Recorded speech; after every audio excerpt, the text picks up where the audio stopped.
Bismillahirrahmanirrahim. Assalamualaikum warahmatullahi wabarakatuh. Selamat pagi anak-anak. Apa kabarnya hari ini? Semoga anak-anak selalu dalam keadaan sehat walafiat. Pada kesempatan kali ini bertemu lagi dengan Ibu Etika Septiana yang akan membahas mengenai indikator asam basa.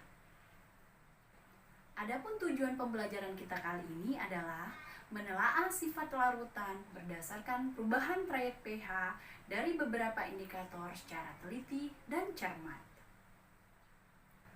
Untuk membedakan sifat larutan asam basa, maka digunakan indikator asam basa.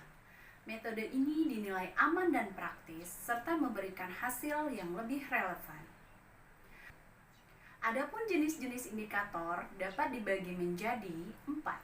Yang pertama adalah kertas lakmus. Yang kedua adalah indikator universal. Yang ketiga adalah indikator larutan. Dan yang terakhir, yang keempat adalah indikator alami.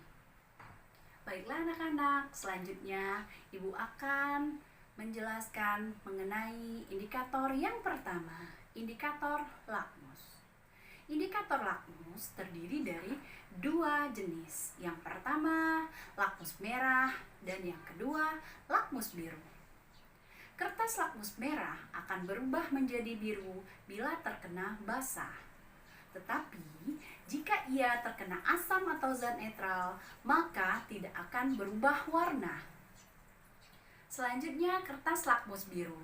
Kertas lakmus biru akan berubah warna menjadi merah jika terkena asam dan tidak akan berubah warna bila terkena basa atau zat netral. Jenis indikator yang kedua adalah indikator universal. Kertas universal mampu menunjukkan tingkat keasaman kebasaan suatu zat. Contoh indikator universal bisa dilihat berikut. Dengan membandingkan warna yang diperoleh oleh setiap zat yang diuji dengan kertas standar yang ada pada indikator universal, kita dapat menentukan tingkat keasaman atau kebasaan suatu zat. Selain kertas lakmus dan indikator universal yang sudah Ibu sebutkan tadi, maka ada indikator jenis yang ketiga, yaitu indikator larutan. Terdapat beberapa indikator larutan yang sering digunakan dalam eksperimen di laboratorium. Ini merupakan contoh jenis-jenis indikator larutan. Larutan ini akan memberikan perubahan warna jika terkena asam maupun basa. Contohnya metil merah, metil jingga, fenoftalen, dan bromtimol biru. Selain 3 indikator yang di atas yang disebutkan tadi oleh Ibu, terdapat pula beberapa indikator tambahan di sekitar kita yang dapat digunakan menjadi indikator ketika pH berubah. Indikator tersebut disebut indikator alami. Itu adalah jenis indikator yang keempat. Dari namanya saja, anak-anak sudah tentu tahu bahwa itu adalah berbahan dasar alami. Bahan tersebut bisa kita dapat pada kehidupan kita sehari-hari. Contohnya kunyit.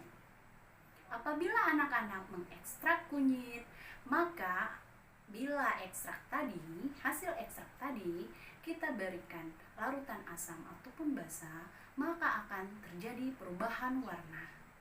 Contoh lain dari indikator alami adalah kulit manggis, kubis ungu, dan kembang sepatu. Dari penjelasan yang telah Ibu jelaskan tadi, maka kita coba mengerjakan contoh soal berikut ini. Dari contoh soal yang Ibu berikan tadi, apakah anak-anak sudah bisa menebak jawaban yang benar? Ya, benar sekali. Jawabannya adalah D. 1, 3, dan 6. Warna lakmus, jika diberikan larutan berupa asam, maka lakmus merah akan tetap merah dan lakmus biru akan berubah menjadi warna merah.